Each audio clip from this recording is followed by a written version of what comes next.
Hello, Future Bestsellers. Happy holidays. We are super, super excited to see you guys today. How is your Thanksgiving, everybody? Michelle, what'd you guys do for Thanksgiving?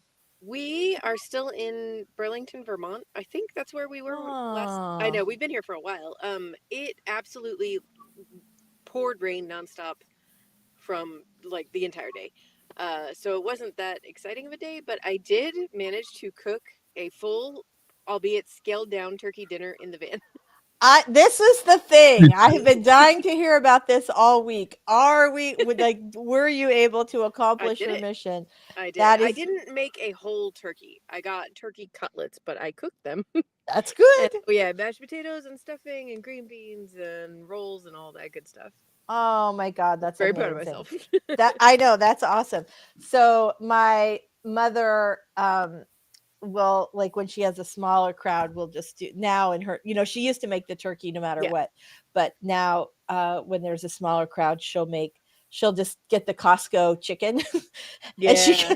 she like, this is a little turkey, a Yeah. little baby but we made the full turkey. We had like 6 people. I was telling Robert before we started, we had, which is small for us. Like in years past, we had 16, 18, 20, 25 people. And we have like a really big, like our formal living room is a very open space. You can actually put a lot of tables in. I've held a small banquet in there. It's not very practical space, except at Christmas or Thanksgiving, where you want to get a lot of people into one room. But yeah, so I was telling Robert, we had 6 people total for Thanksgiving dinner, and we made 6 pies.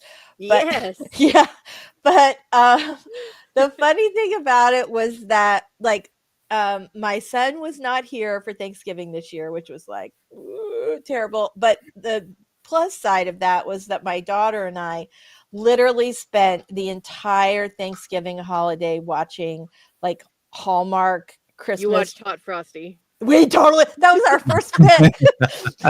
We watched Hot Frosty. Did you watch Hot Frosty? No, not Okay. yet. I'll have to figure, there was one that we absolutely love that we're going to rewatch when my mom gets here when Granny Janny gets here for Christmas. Mm. But yeah, we did watch Hot Frosty. That was our first pick. I give it like a solid 3.5 stars out of 5. It was okay. It wasn't terrible, but it was good. Yeah, wait. So here, hold on, you guys. Let's say hi to some of our friends. But yeah, hi, Kara. We are super glad to see you. Thank you very much. Hello, Alice. We are super glad to see you. Vixen's here. Hello. Lainey loves the pie per person Yeah, ratio. Yeah. it's So good. it wasn't bad. I'm gonna find, there was another movie that we liked more. We basically spent like the first 3 days on Netflix because they had a spectacular array of Christmas rom-coms. And that's all we did. Like, we just ate leftovers for days. We drank like little mimosas in the morning, and we just had a lovely time. The pie, though, I still have pie left. Okay, The what you have to tell us what kind of pie. You can't just say pie. Okay. So I was telling Robert earlier. So I made 2 pumpkin pies because our family recipe makes 2 because you need 2. Mhm. So we made 2 pumpkin pies, a pecan pie, and a Mhm. blueberry pie. And Ooh. then KA, who is the Horror Geeks dad's cousin, so I guess that would be his second cousin. Mhm.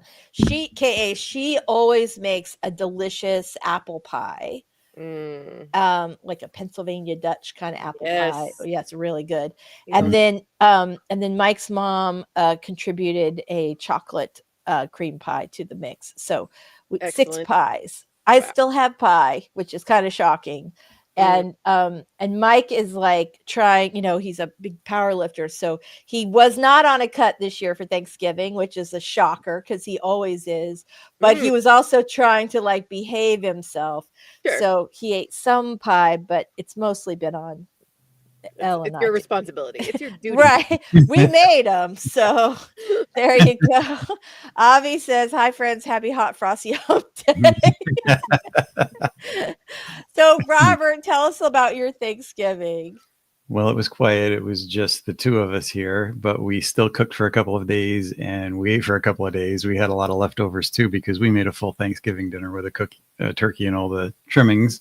We had an apple pie and we had a sweet potato pie, but we also made sweet potato cornbread.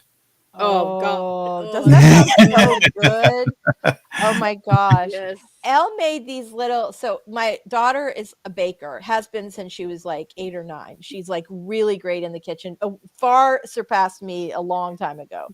She made these little puff pastry, like they look like little tiny hand pies. They're like this big, and they had brie and apples and cranberry in them. We did the same thing for like little appetizers, but tiny little puff pastry. Yeah. Just little. Yeah. They were, I literally had I had like a little cocktail hour with one of my good friends, Abby Fabiashi last night, who's also an author. Otherwise I wouldn't tell you her last name. But she had, but we had a little get together last night and I finished off the last 2 of those. They're really good. Yeah, they are. So Avi says, loving the Christmas lights in your channel background. Lisa, I see you. I know Avi. We're like, Avi and I are like twins, I think. It's like we really are. We have so much in common. Alice, you're a power lifter too. I had no idea. Hey. That is awesome. If the horror geek shows up today, and I'm not sure what he's doing out there. He had his own premiere earlier. If he shows up today, you guys will have to talk shop. So he's doing pretty well. His lifts are looking pretty good. All right. So let's talk about some writing sprints we're going to do today. What are you guys all going to be working on? Let us know in the chat what you're planning on working on today. Robert, what are you working on? I have some more client work. I actually had back-to-back projects to work on editing. So I'm on number 2 at this point, just sort of starting it this week. So that's what I'm going to be working on. Good for you. How about you, Michelle? What are you working on? Well, right before the live stream, I had just finished an outline for a ghostwriting thing. So I'm going to proofread that first and send it to the client. And then the rest of the live stream, I'm working on my van mystery series thing. I love that you're doing a van mystery series. It's been so fun. I really love that idea. I feel like since you're in the van, you should be like, you should shoot some, you probably are already doing this.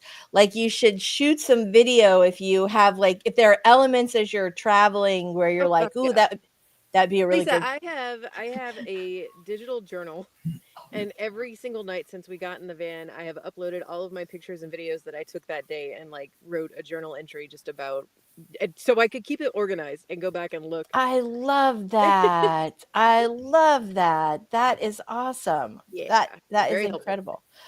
Love it, love it, love it. I'm going to be working on categories and keywords today. That'll be my first sprint. Hopefully I'll get that finished. But I'm going to do a little research and then I'm going to be doing some writing after that. Working on a nonfiction project today.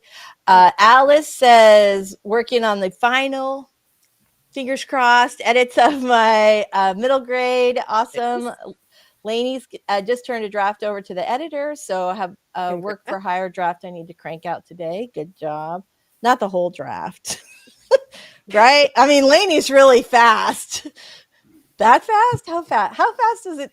I'm kind of dying to know, Laney. How long does it take you to write to write a novel? Like, what's your how long does it take? How long does it take you, Michelle? To write a draft? Yeah. Oh God, it depends, but usually 2 to 3 months. Okay. Unless I've done it faster, but I don't like to. No, I know. I'm usually like 3 to 4 months. 4 is close. Yeah. 4 my estimate is based on obviously middle grade, which is shorter. Right. That's true. Well, and I've tried to write shorter, but I think because I started in trad publishing and for a rom-com, trad publishing, the word count is 75K. Like that's what they want you to hit. Yeah, right. And even when I want to write shorter, I hit 75K. That's like 75 to 80 is my sweet spot. All right. So Kara says, we always get cans of sweet potato from the food bank at Thanksgiving. I'm the only one who eats sweet potato, but I put a can in the leftover turkey chili and my son likes it that way. Ooh, that sounds so good. That does sound good. Yeah. If you have some left over, try that cornbread. There's recipes all over Instagram and It's good. I love that. I love that. Avi's doing client work today, preparing for my vacation in 2 weeks, spending Christmas in Canada. Ooh, snow! That sounds like a holiday rom-com. You're going to give up you know what though? Avi's never going to give up the island life. So your hunky lumberjack is going to just have to come back with you and learn to love the island life. Avi cannot give up the sun and the sand. So that's good. I think you are not so fast. You can do it in a day. Okay. So Lainey says, I spent a month plotting, a month writing, and a month revising. Look at you, girl. Yep. Love it. Love it. Love it. Avi says, hearing Michelle's van mysteries makes me think of Scooby. I love that. I absolutely love that. Well, I have 2 things. One, I spent 4 days on the couch. Wait, 4 days? Yeah, like 4 days on the couch with my daughter, who is obviously one of my favorite people in the universe, watching just back to back to back to back to back Christmas rom-coms. Yeah. I have not watched the news since the election. And I have avoiding it too. Right. And I've avoided all politics talk. Yes. And I am not only feeling very happy right now, but also very much in the holiday spirit. I've been going around. I don't know if you can see, like I put lights in my palm tree yesterday. I have some on my window that only I can see. So, well, that's not true. I guess people who like drive by can probably see it from over the lake. But anyway, yeah. So I'm ready. All right, you guys, let's go ahead and do our 5-minute warm-up sprint. Let me get that rolling. There we go. All right, we're going to make this all big. Okay, so we're going to start, if you guys are new here, we're going to start with a 5-minute warm-up sprint where you're going to get your documents out or whatever you need for your project that you're working on today, and your drink, and do your little finger exercises. I don't know, whatever you need to do, pull a tarot card or do a rain dance, whatever it takes. So here we go. We're going to start with our 5-minute warm-up sprint starting in 3.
All right, we are back. Let me just get rid of that little beach timer. There we go.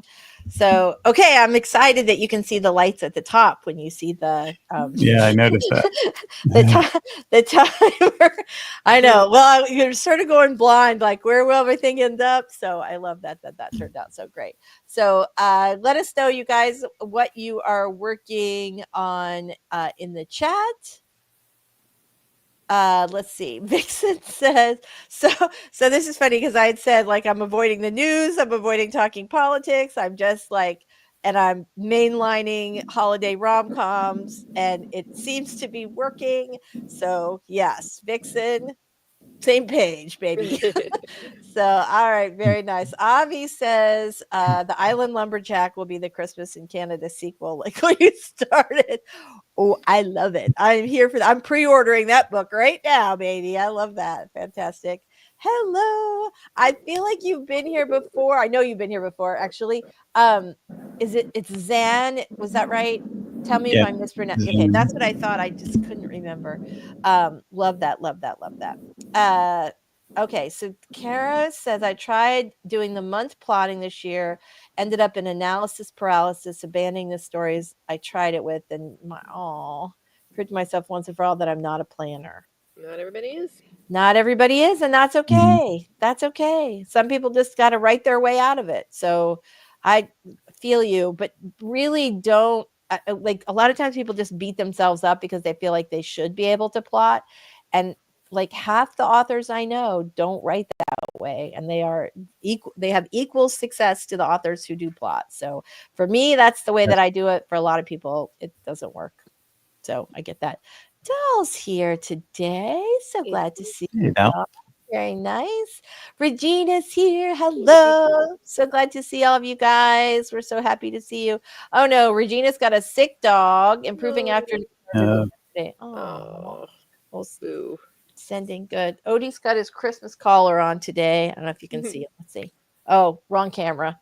Sorry. Like little candy cane stripes. So I know, right? So cute.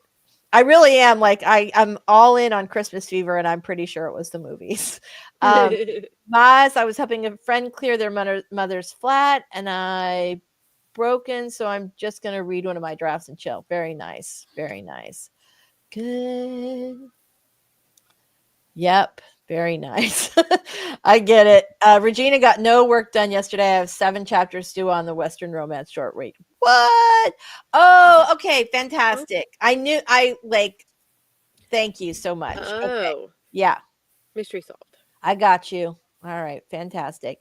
So Doll's gonna not working on writing today, working on some chores while visiting the stream, writing at night. Very nice. Regina is making a coloring book. Ooh. Yeah, that's kind of cool. Yeah, I mean, I get that. I totally get that. But yeah, but that's still kind of a neat project. Very nice. Hi, guys. Hello, Renee. Just fed newborn and laid back down, got my late book. Look at you. All right. Well, while you've got your 20 minutes to write before the baby wakes up, let's go ahead and get our next sprint in, shall we? Let's do that. We're going to do our first 20-minute sprint. There we go.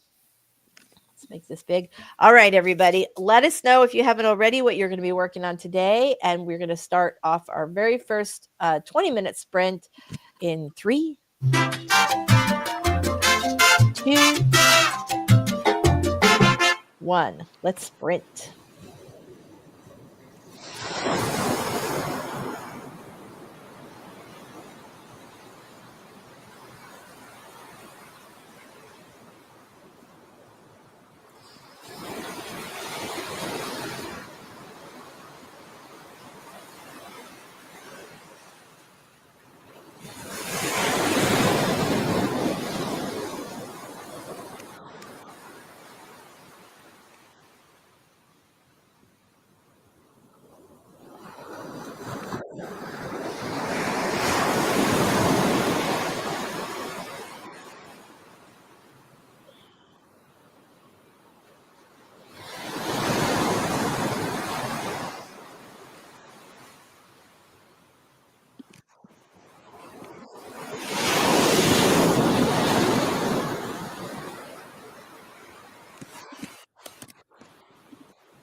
Sorry, it'd be helpful if I turn the microphone back on. Huh?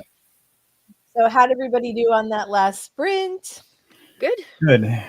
Thank Going you. through my many notes. I have never gotten this many notes from a client. He sent me character sheets. He got information back from beta readers since he sent me this, and he's given me all of their suggestions. So I've got so much to go over. Stack, like your research, the notes are more bigger than the manuscript. I get that. So I will confess that with all of the pie talk I went over, just grab myself a little slice of pecan pie. Oh my God, pecan pie. I know. Okay, do you like lemon meringue? I do not. I'm not Okay. a lemon person, although my mother makes a fantastic lemon meringue pie. But it's one of my But did you make a lemon meringue pie? Well, no, I love lemon, but when I was little, my uncle for Thanksgiving, he always insisted on a lemon meringue and a pecan pie. Those were his two favorites. And then one year, my aunt created a pie with like the lemon filling, but then instead of meringue, you top it with the pecan pie crumbly stuff. And you would think it's weird, lemon and pecan, but it was amazing. It was so good. You should get that recipe and recreate it in the van. Yeah. No problem. She has like pecan dust everywhere from the. Oh my God. So I love that. I love that. It's kind of funny. So I love like the fun sort of family things that happen with the holidays. My Aunt Jerry, like I make the same pumpkin pie recipe that my mother makes, the one with two pies, which feels very much like my family. But my aunt has been making a recipe for several years that's one pie.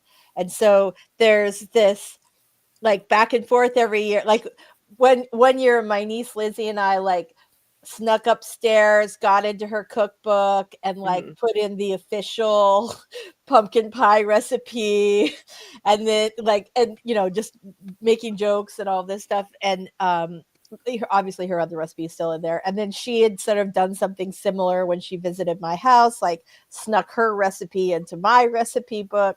And so we have this like running joke back and forth every year about which is the official pumpkin pie, even though I have a recipe in my grandmother's handwriting and I think we know who won. All right. So we had a good question from Alice. She said she was thinking about adding a 5 years later. Should this be another chapter or an epilogue for my middle grade? I'm going to let you take that, Michelle, because you're our middle grade expert. Let's see. This is kind of hard because I can't say that in middle grade you never get an epilogue like that, but I do think it's pretty rare, and generally I don't think editors are going to want to see your kid main character 5 years older. You know what I mean? Like, oh, I hadn't even thought about that. This is why we asked you. I mean, I don't know. I'm trying to think of an example. I'm not saying it can't be done. Just, I think of it this way. With a middle grade, I mean, with any novel, but especially with middle grade, when you end the novel, you don't necessarily need to wrap everything up in a nice little bow. You just need to know that the kid at the center of the story is looking at a hopeful future. But readers don't always want to see it concretely happen. You know what I mean? I don't know. I know exactly what you mean, because that's how we end a romance, is a happily ever after or a happy for now. But you don't necessarily. Now, I will say in romance, the readers do like it when you take them 5 years into the future and we're expecting our first baby and if it's still a happy. Yeah. Then sure. And I'm not saying I don't to answer the question just like that she asked specifically, it would be an epilogue, not a chapter. But you'd really have to justify that epilogue. I think. Robert, what do you have to say on this matter? I think all epilogues need to be justified.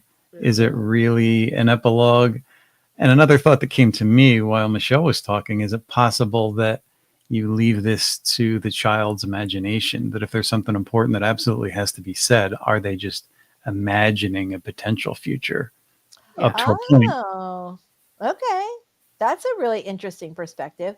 So one, I would say that there are one, I would listen to Michelle regarding reader and editor expectations for middle grade, because she has a lot more experience than all of the rest of our panel here today. I would also think it was an epilogue, but it would not have even occurred to me that the editors and or readers might not like a 5 years from now kind of epilogue. So there we go. There we go. Michelle Schusterman, middle grade expert, lemon and pecan pie lover, Dan aficionado. There you go. Yes. Yeah. Love that. Hello, Crochet by Ella. We are very, very happy. Oh, I love how when I put your name up over the presents, it looks like you have like an animated. Yeah. Oh, she muted herself again. But as she said, we get a view of the lights. Lisa, the lights look really good. I'd never have you back. What? Why does StreamYard hate me? You know why? Because talk and push buttons at the same time, and I think we know this is not my strong suit. So Doll did some washing, and Maz is running down a hospital appointment and starting to make stew. Stew sounds good. Even though I'm in Florida, we are having a bit of a cold front, and I have a space heater going in my office today. I have a giant cashmere duster that basically goes it's big. So Lisa loved it so much she disappeared. Yeah, all right. Speaking of disappearing, wait, that's a terrible transition. Who's here's another writing sprint. Yay. Yeah, I don't know if I didn't save that one. I'm going to give that like a 3 out of 10. That was not my best transition, but we'll try again next time. That's the beautiful thing about a writer. You can always edit. Okay, here we go, everybody. We are going to do our next 20-minute sprint starting in 3, 2, 1. You've got this.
right. All right. I was so invested in what I was doing that I have no recollection or no comprehension that the time was coming to an end. I just blasted by that. Doo. So very nice. Very nice. Very nice. Okay, so we had good questions. Alice says, I was thinking about adding it because one of the characters died, and I thought it would be nice to show as time goes by she wasn't forgotten. Would that make a difference with our epilogue? What do you think? Let me think. I have to read it again. I guess that's I'm glad you brought the detail, like that detail there, that I understand why you want to have the epilogue, but like I would imagine that at the end of the last chapter in the present day, there is an ending you can write that will let the reader know that of course this character will never forget. Like the characters get together to plant a tree in the deceased character's honor or something like that. Or even have something that belonged to the character, like something they put on a shelf or press in a book, a photograph, something that shows they won't be forgotten. Right. Yeah. But I love that, Alice. I think that's really a nice way to, wrap that up and maybe give closure to the reader.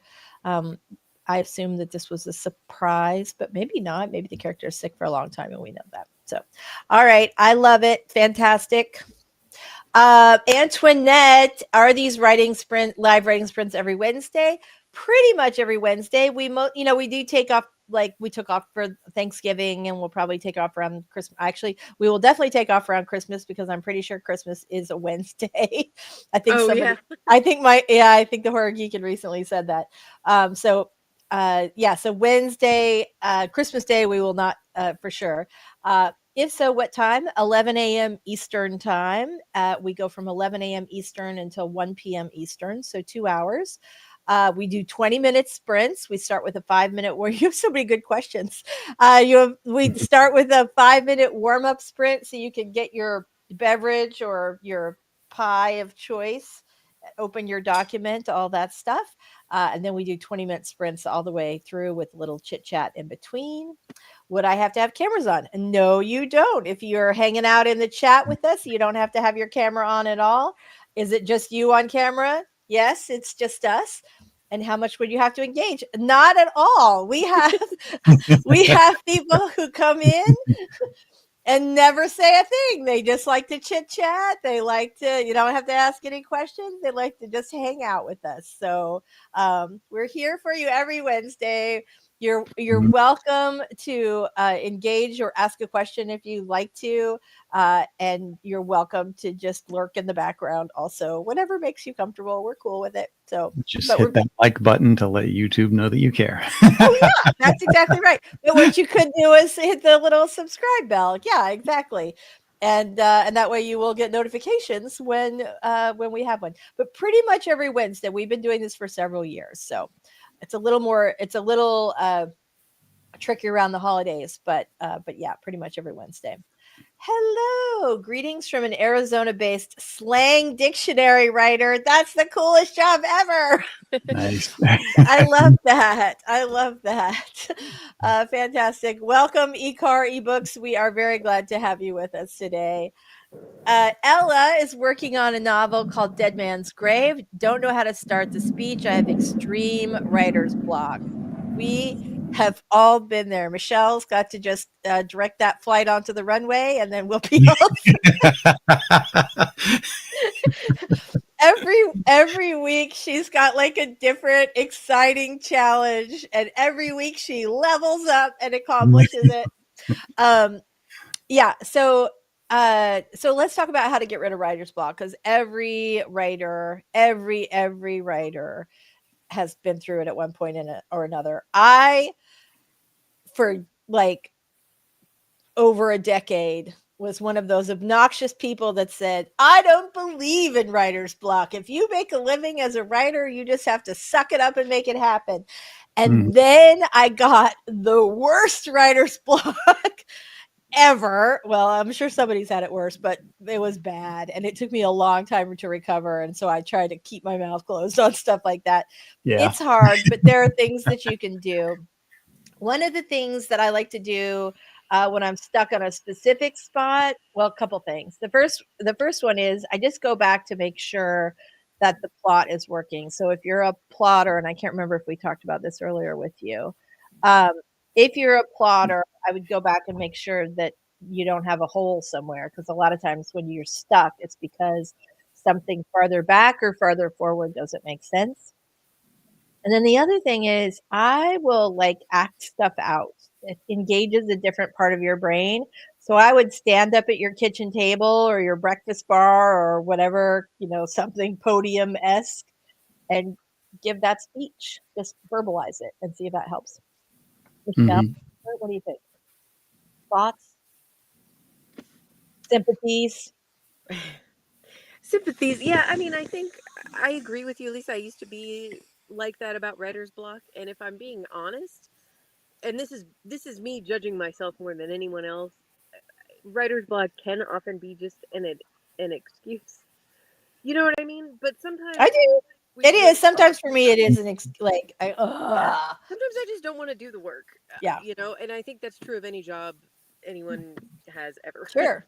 Even if you love it and you're awesome at it, there are some days where you're just like, I just want to get back in bed and watch Hot Frosty. Right.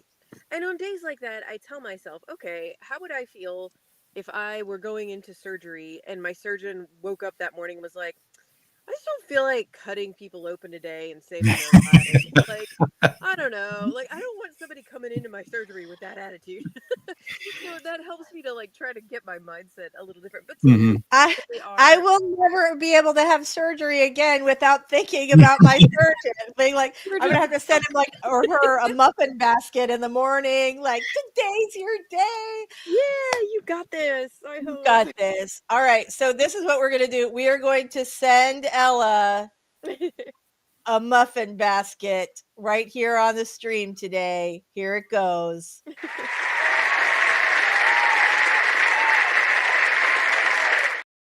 We believe in you, Ella. We know that you can do this. It's hard. I do find sometimes when I'm stuck with one creative project, if changing the format, so like getting up and trying to give a speech or writing by hand in a notebook or something like that, if that doesn't help, yeah. If that does, you said good advice and I just said, yeah, it's excellent advice. It did come from me.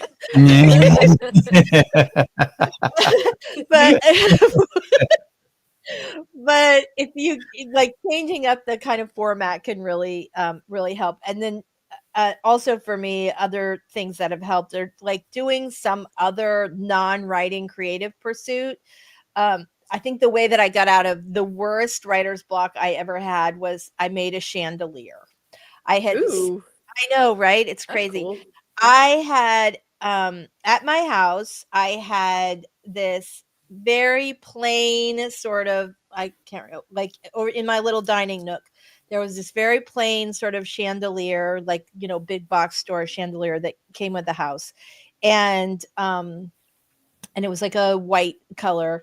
And I had gone to my favorite little store in St. Armand's Circle, which is a very shishi shopping district in Sarasota on St. Armand's.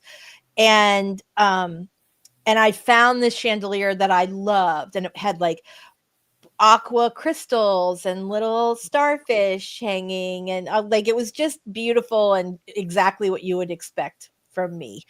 And it was like $1,800, and I was like, I cannot spend $1,800 on a chandelier. I cannot do it. So I didn't. What I did instead was take apart that ugly ass chandelier that was over my dining nook and add strands of blue crystals that I bought on eBay.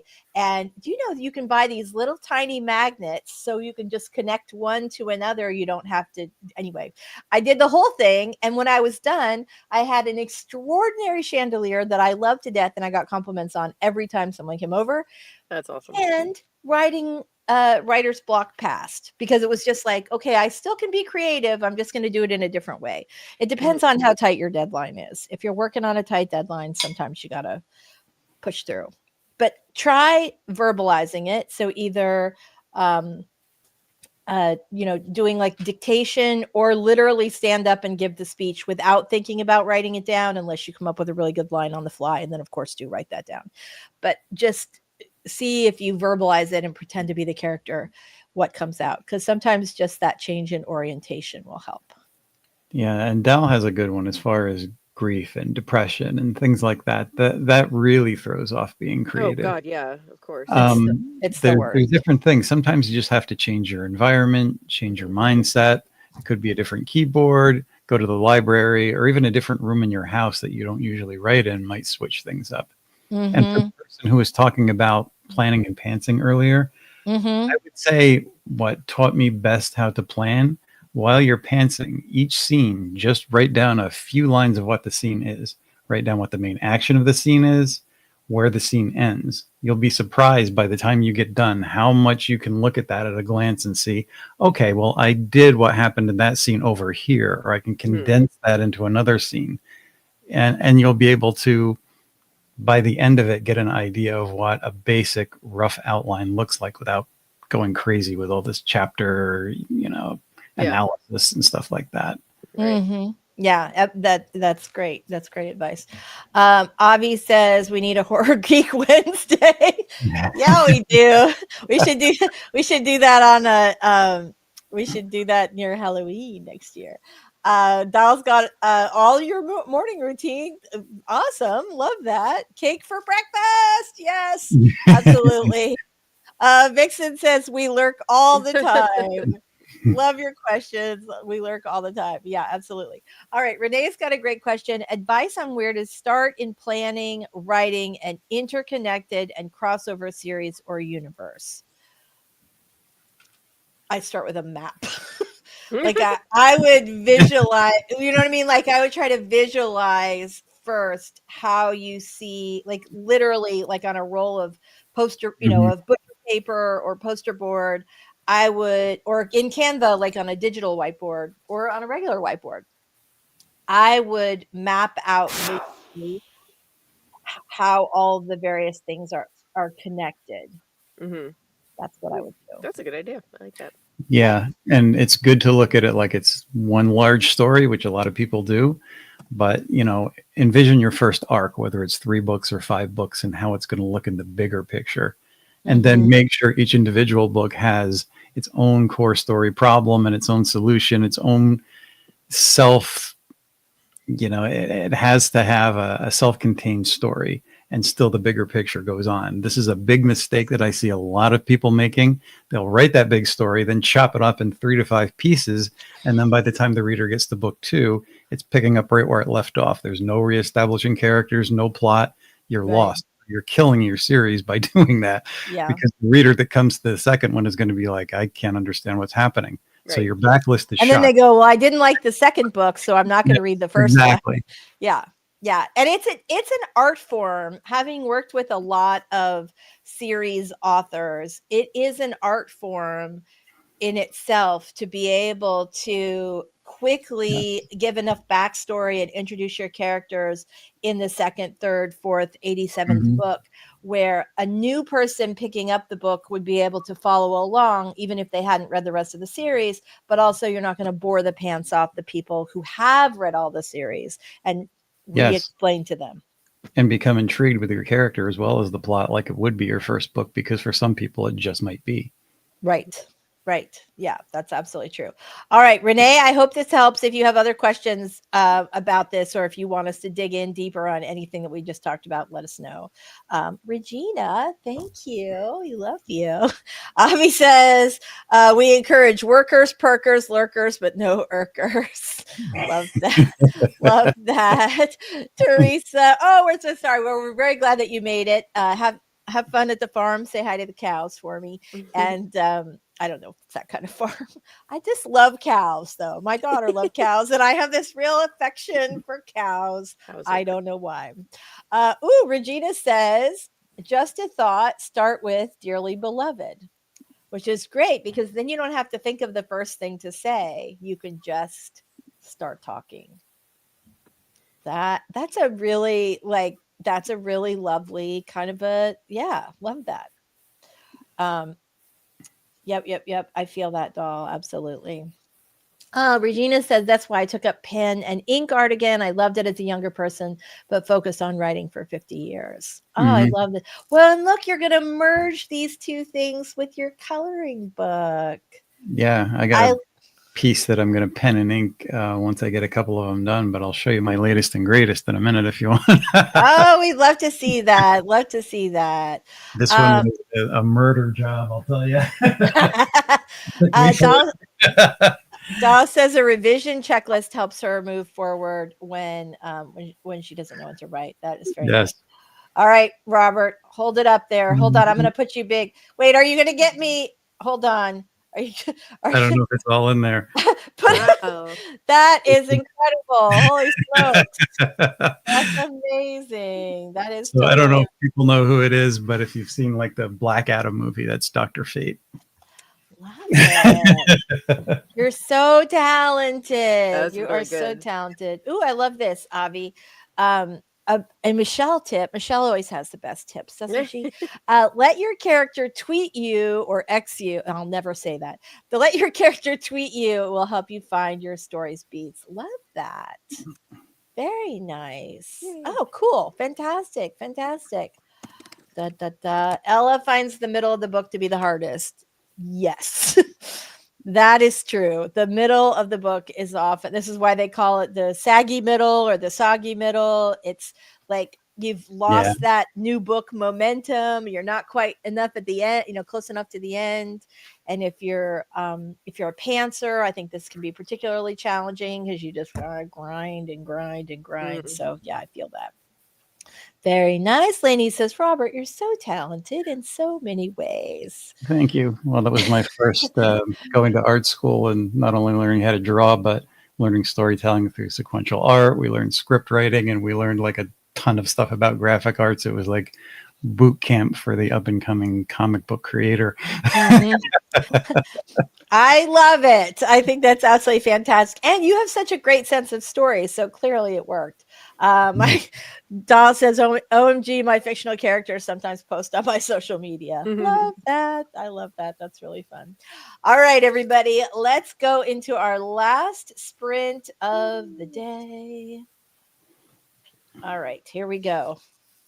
I feel pretty good. I have not gotten any writing done because my category and keyword research is taking me longer, but I will at least be finished with this by the end of the sprint. So I'm very excited about that. All right, everybody, we're going to get started. Our last 20-minute sprint. We're going to make this one count. I know you can do it. Here we go. Starting in 3.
All right, we are back once again.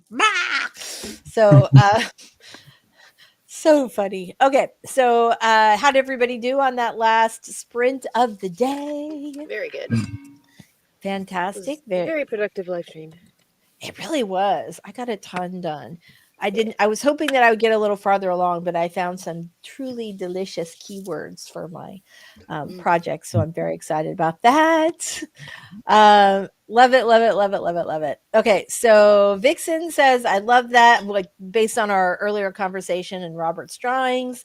Love that. I've been incorporating drawing and ink art to keep the creativity going. Oh, did we pass that one? We did it already. Mama Ward is here today. Hello. We are very glad to see you. Alice, you are so welcome. Thanks so much for stopping by. We're very glad that Mama Ward stopped by. Getting a new website built. That is absolutely fantastic. I'm like in the middle of a website redesign that I've been in the middle of for a while. And I just, anyway. Yeah. Just yeah. Exactly. It is. It's just like one of those things. And even when you're having someone else do it, like just to get all the stuff together and think about how you want it to look or how you don't want it to look or how you want it to function. Yeah, it's super fun. So anyway. Yeah. All right. Avi says, got a lot of client work done, plus lots of snuggles with my 5-month-old niece. Win-win. Definitely.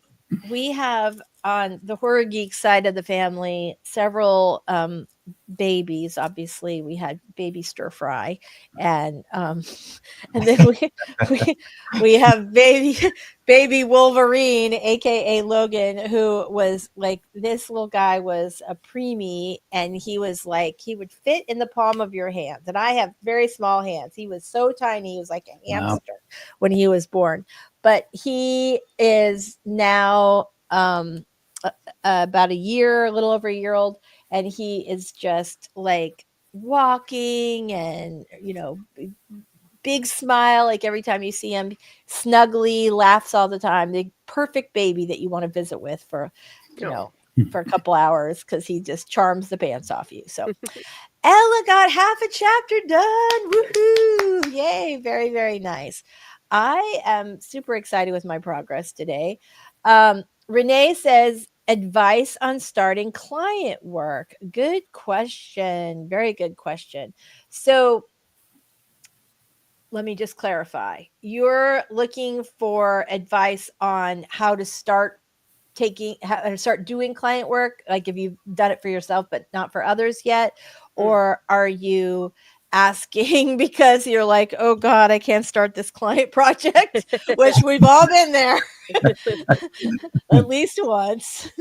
I love that. There's something about like preemie babies that just makes you like, you want to give them a little extra love and attention.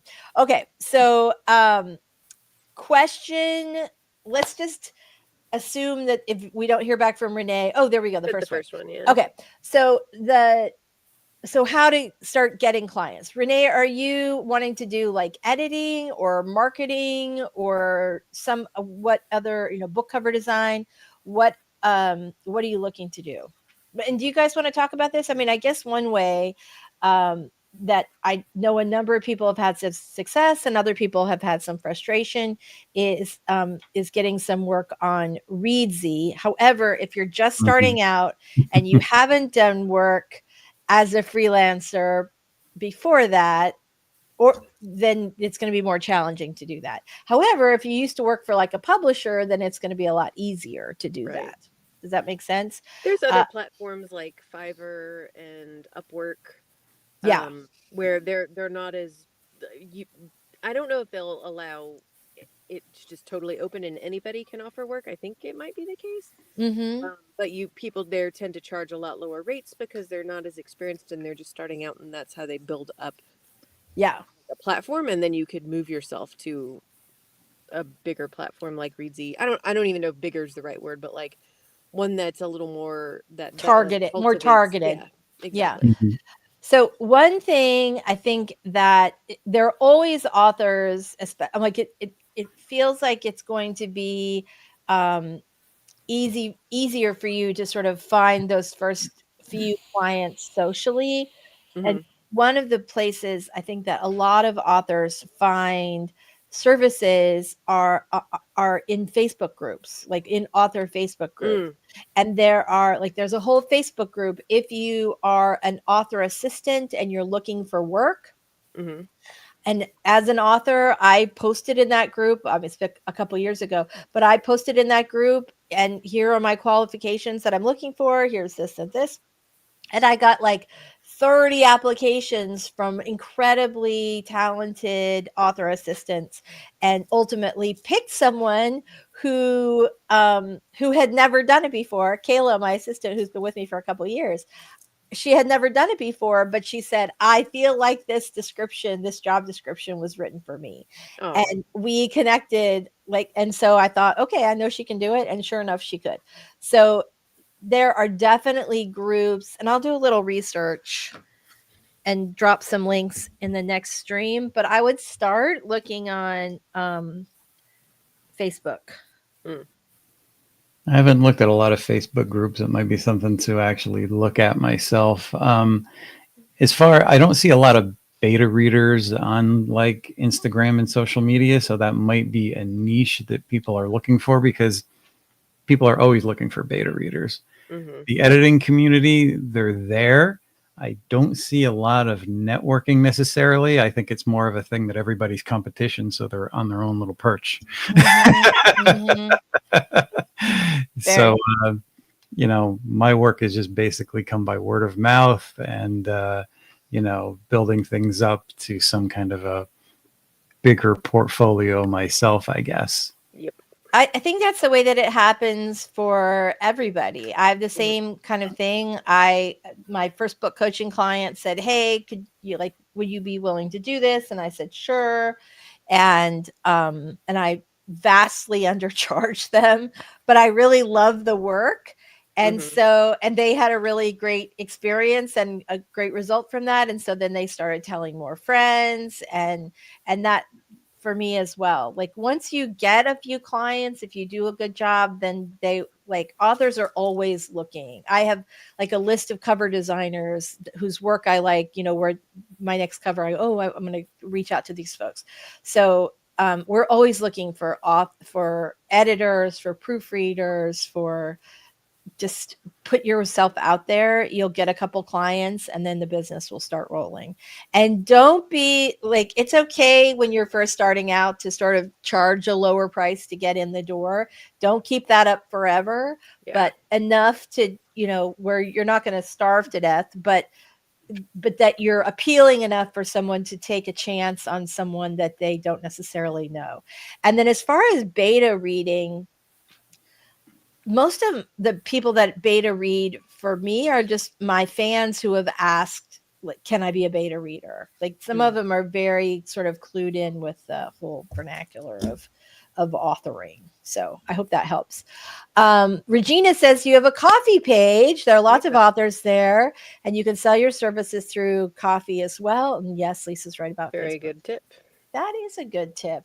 I didn't know. I never think of it as like a networking site. I know that I think before the Horror Geeks channel YouTube channel was monetized, he did coffee, but I always thought it was just like a tip thing. I didn't realize that there were networking opportunities. Yeah, I didn't either. I see people listing projects, but not so much the networking thing. But I've been there in a while, so.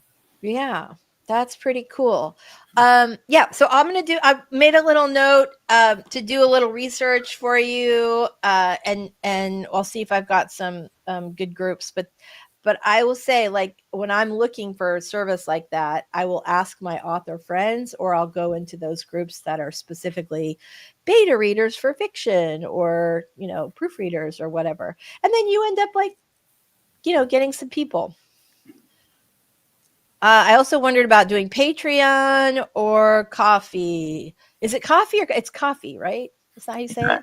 Yeah, I always figured it was coffee because they talk about buy me a coffee, but that's what I thought. That's what I thought too. People pronounce it Ko-Fi, which you can't buy people Ko-Fi, I don't think. Well, you can, but you'd have to have a special license. No, I'm kidding. I always say coffee because that's what the horror geek called it, and so that's how it shows up in my brain now. I also wondered about Patreon or coffee. I have not used coffee. I will say that the folks I know who do both are on Patreon because people are more used to that, like monthly, whatever, $3. And the funny thing is, like, I have been supporting for a long that I don't even think about it. It just like comes out of my checking account forever. So yeah. Oh, there we go. Ko-fi rhymes with no fee. Okay. All right. All right. We learned something new today. So I hope that helps everything. If you guys have any other questions, just shoot them over to us and we will answer them on the next live stream. We are going to go. And before we go, we should do our outros. And it just occurs to me, we just got rolling today. We did not do our intros. Hi. That's all right. Everybody knows us. Well, mostly, but we had like a couple new people today. So I was like, oh, yeah. Okay, let's quickly do our outros before we head out the door today. I'm going to start with you, Robert, today. Well, my name is Robert Jones, and my channel is The Story Detective, where I put various forms of storytelling under a Sherlockian microscope and break down the craft for the viewer. I also do developmental editing, and check out my channel. There's a lot of videos there. New stuff is coming, hopefully by spring. I have a list of videos planned. Yay! Well, thank you very much, Robert. As always, fantastic advice from you. You guys definitely want to check out Robert's channel. Michelle, tell us a little about you and your awesome channel. All right. I'm Michelle Schusterman. I write young adult and middle grade novels. My On Hiatus channel has a backlist of videos that are writing workshops, traditional publishing, chat, and writing vlogs. Thank you so much, as always, for being here. And I am Lisa Daly. I am a hybrid author, both traditionally and indie published. And on my channel, we talk about how to write a book you're super proud of and get it published. So thanks so much for you guys for being here today. I hope you all had a happy Thanksgiving, and we will see you next week. Yay. Bye, everybody.